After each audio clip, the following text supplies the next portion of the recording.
বন্ধুরা, দাদিমার জন্য একটা লাইক, কমেন্ট, সাবস্ক্রাইব অবশ্যই করে দিও আগেই। দাদিমা, এই যে তোমার জন্য তরমুজ নিয়ে এসেছি, তরমুজটা খেয়ে নাও। ধরো ধরো ধরো ধরো, তাড়াতাড়ি ধরো, তরমুজটা ধরো, খেয়ে নাও এক্ষুনি। বাবা নিয়ে এসছে বাজার থেকে। ও আচ্ছা আচ্ছা, তোরা খেয়েছিস? হ্যাঁ, আমরা খেয়েছি।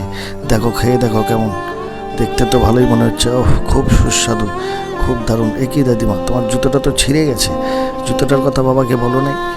জুতোটার এই অবস্থা। আচ্ছা দাঁড়াও, আমি যাচ্ছি, আমি বাবাকে বলছি। আরে না না, আমার জুতো ঠিকই আছে, আরও অনেক দিন চলবে, সামান্য একটু ছাল উঠে গেছে শুধু। এখন বলিস না বাবা, দাদিমার জুতোটা কিনে দিতে হবে আজকেই, দাদিমার জুতোটা ছিঁড়ে গেছে।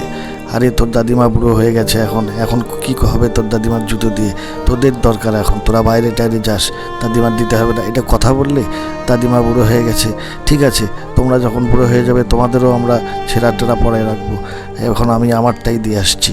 বন্ধুরা, আমার দাদিমার জন্য একটা অবশ্যই লাইক করে দিন।